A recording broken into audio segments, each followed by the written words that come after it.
Yung nakapamana na naman tayo. At eto na naman yung ating mga nahuli. Panoorin nyo sana hanggang dulo kung paano natin hinuli ang mga isdang masasarap na yan.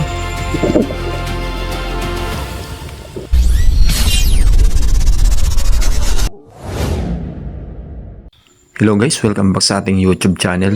Tagal-tagal tayo hindi nakapag-upload ng ating spearfishing adventure, pero narito na naman tayo. Shoutout pala sa nakasabay kong dalawang taga-antipolong mamamana din. Ayan, medyo gabi na. Hindi ko man nabanggit yung inyong mga pangalan at natanong, ay dive safe na lang sa atin. Okay, sa una nating pagsisid ay meron agad tayong nakitang isda. Ayan, isang dalagang bukid na may tama na kasi napaunahan na natin ang pana yan. Medyo nakawala lang sa atin, kaya ayan yung una nating nahuli. Medyo maganda-ganda yung labas ng isda ngayon kasi marami nang nahuhuli. Yung mga dumadayo dito sa spot na palagi nating pinamamanaan kasi hindi na masyadong malamig ang tubig. Nakapagpahinga ang dagat dahil sobrang lamig ng tubig, madalang yung namana noong mga nakaraang buwan. Kaya dahil medyo maligamgam na yung tubig, narito na naman yung maraming mamamana syempre para makadiskarte ng pangulam at para makapag-enjoy na rin sa spearfishing. Okay, meron na naman tayo ditong napanang isang manitis. Ayan oh, namumula yan. Lalong lalo na kapag sinabawan na natin yan. Manitis po ang tawag namin dyan sa isdang yan. Yung kung sa English ay goatfish. Sa inyo kaya anong tawag kayo niyan? Paki-comment naman dyan sa comment section kung anong tawag sa inyo yan at kung saan na rin yung lugar ninyo para malaman namin kung hanggang saan umaabot yung aming video. Okay? Ayan, masarap yung ganyang isda at kumpara dun sa ibang nahuli natin ay medyo class A yung mga ganyan. Okay? Ano kaya itong nakita natin ditong isda sa butas? Pinanar natin. Yan. Ganyan yung mga isdang mahilig sa butas magtago. Mga kanuping. Kung malalaki yan, sigurado mas masarap yan kasi talagang naglangis-langis ang sabaw niyan kung asabawan natin. Ayan oh. Maganda yung mga napapana natin ngayon. Kahit na marami nang nauna sa ating namana, marami pa rin nagapakita sa ating isda. Kaya sulitin na natin kasi bihira tayo makapamana dahil minsan pagod na rin pag uwi galing sa laugan. Ayan. Ayan, meron tayong napana dito na namang danggit na masakit makatinik pero masarap naman yan kung ulamin na natin. At dito naman, pag sisid natin, medyo magalaw-galaw yung ating camera pero kita pa rin naman natin yung mga isda na yan. Kaya tingnan natin kung ano yung mga napapala natin. Masasarap pa rin. Ganito kasi yung mga isdang nagatabihan, yung mga manitis na malalaki. Kapag medyo nagahibas-hibas na, medyo low tide kasi yung pinamamanaan natin ngayon. Yung pumamana pala natin. Kaya medyo nakasisid tayo dito sa may gilid ng lusay. Yung malapit na sa kantuhan. Kaya medyo ganitong isdang mga nakikita natin, mga manitis. Ayan no. Kahit dito sa batuhan, mga manitis pa rin yung atin nakikita. Siyempre, alam naman palampasin natin yan, ay apanain natin ang apanain yan. Para tayo ay makarami. Para kung sakaling sumobra sa pangulam natin, meron din tayong pambenta. Ayan, siyempre. Para meron tayong pambili ng bukayo. Ayos. Talaga naman, medyo magalaw yung ating video ngayon kasi hindi ko nabago yung settings ng ating camera. Na-reformat ko kasi yung ating camera sa pag-dive kasi medyo puno na yung memory. Okay. Ito rin yung ating mapapana ngayon. Siyempre, masasarap na isda pa rin. Halos karamihan sa mga napapana nating isda ngayon, mga goatfish o manitis. Ayan no. Kung hindi man yan manitis, kanuping. Kung hindi man yan kanuping, danggit. Ayan no, kagaya niyan. Hindi yan danggit, kundi isang kanuping. Talagang nakasuksok sa butas.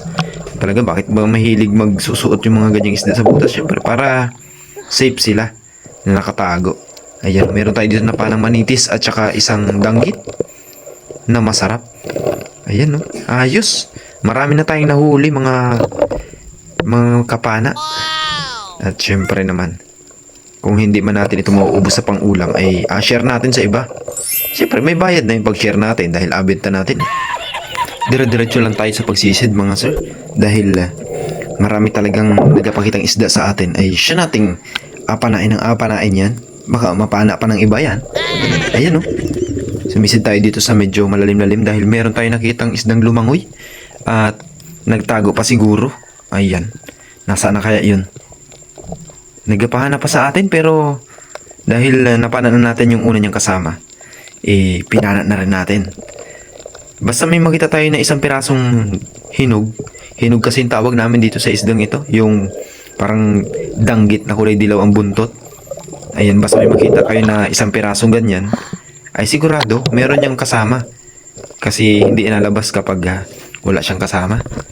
Okay, meron na naman tayo dito nakitang danggit na nakasili pa pero pinana na agad natin. Ayan o. Isa palang manitis yan. At dito sa pagsisid natin dito, meron tayo nakitang 1, 2, 3, 4, 5, 6, 5 lang pala na danggit. Pinana natin yung 5 pero 2 lang yung kaya nating tusukin. Parang nakawala pa nga yata yung isang piraso. Kaya hanap na lang tayo ulit ng isa.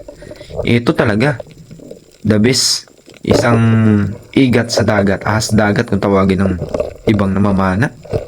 Ito yung ahas dagat na napakasarap dahil hindi siya matinik. Yung kanyang balat kapag naluto na medyo maligat. Ay, yung mga taga Marinduque maliligat. Ayan o. Kung tayo maghahuli ng isda gamit ang pana, ay makahuli rin tayo ng isda gamit ang kamay. Kagaya niya no. Pero depende yun sa isda kung anong isda yung ating ahulihin. Pero kung isdang matinik ang iyong adakutin, ay wag mo nang pagtangkaan at baka ay matusok lamang. Ito ang ating panain, syempre. Hindi natin kayang kamayan yung ganitong mga isda, lalong lalo na kung ganito kalalaki. Ayan no, wag na wag mong asubo yung iyong daliri dyan at sigurado yan. Yung 5 mong daliri, baka maging 3 na lamang. Ayun no, syempre, napaka lakas kumagat niyan. Isang isdang triggerfish o kung tawagin ay pakoy.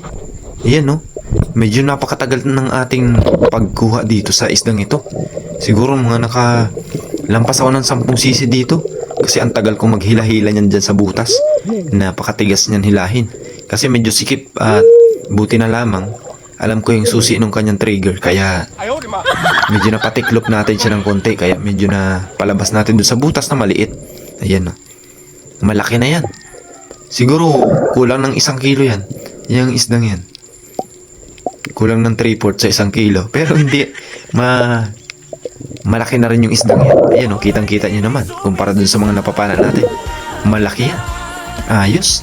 Dami nating nahuli oh. Ayan no, piyesta na naman yung ating tuhugan sa dami.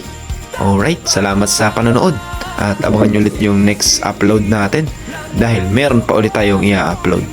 Pag-subscribe naman sa mga hindi pa nakasubscribe at pag-share na rin ng ating video. Salamat sa mga naghihintay ng ating uploads at mabuhay tayong lahat. God bless.